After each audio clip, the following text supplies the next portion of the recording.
jawab yang dilakukan oleh 2 orang atau lebih. Dalam wawancara terdapat yang namanya pewawancara dan juga narasumber.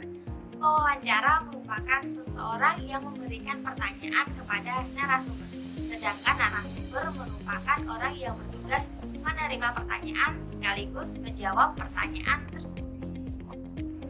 Tentunya dalam melaksanakan wawancara ada banyak jenisnya.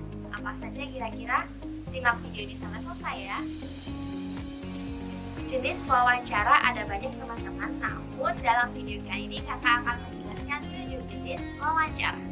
Wawancara yang pertama yaitu wawancara terstruktur. Wawancara yang kedua wawancara tidak terstruktur. Wawancara individual. Wawancara kelompok. Yang kelima wawancara konferensi. Yang keenam wawancara tertutup. Dan yang ketujuh wawancara terbuka. Lalu apa penjelasan dan perbedaannya? Simak video ini sampai selesai. Jenis wawancara yang pertama yaitu wawancara terstruktur. Wawancara yang dilaksanakan secara terencana dengan berpedoman pada daftar pertanyaan yang telah dipersiapkan sebelumnya. Wawancara ini disebut dengan wawancara terpimpin. Jadi, pada wawancara ini kita akan menanyakan kepada narasumber sesuai dengan pertanyaan dan urutan yang sudah dibuat sebelumnya. Maka dari itu, sebelum kita melakukan wawancara ini, kita harus membuat dan menyiapkan pertanyaan sebelumnya. Jadi, nanti tinggal membaca pertanyaan satu persatu.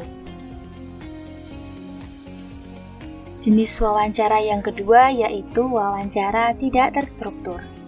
Ini merupakan kebalikan dari wawancara terstruktur, yaitu wawancara yang tidak berpedoman pada daftar pertanyaan.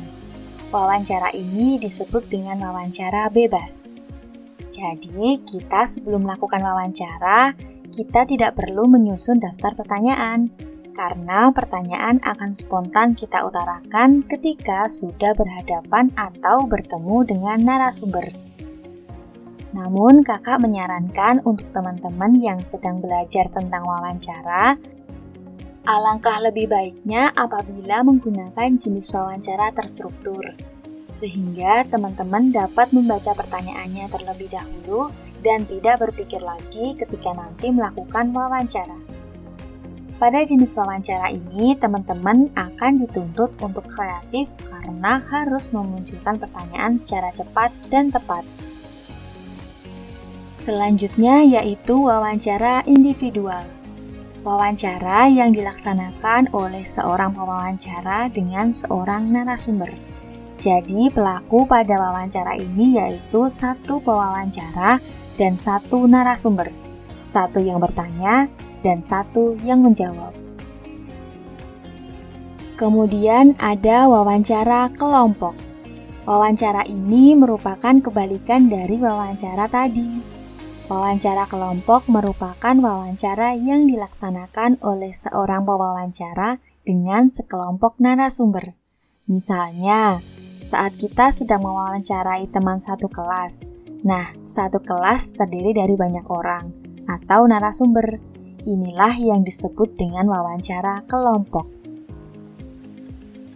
Selanjutnya yaitu wawancara konferensi. Merupakan wawancara yang dilaksanakan oleh seorang pewawancara dengan sekelompok narasumber dalam satu tempat dan satu waktu secara bersamaan. Wawancara ini hampir sama dengan wawancara kelompok, namun perbedaannya yaitu apabila wawancara kelompok masing-masing orangnya dapat dilaksanakan di berbeda-beda tempat dan waktu, sedangkan wawancara konferensi ini harus dilaksanakan di tempat dan waktu yang sama.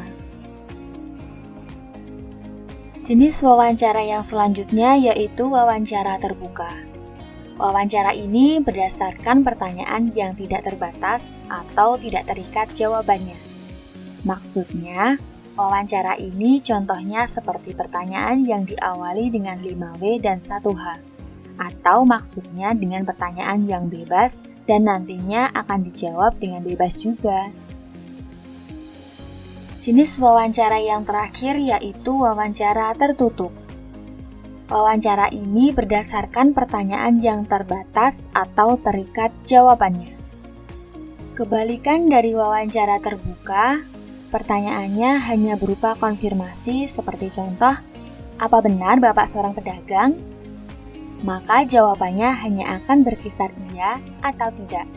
Kalau dalam bahasa Inggris nih, biasanya disebut yes or no question.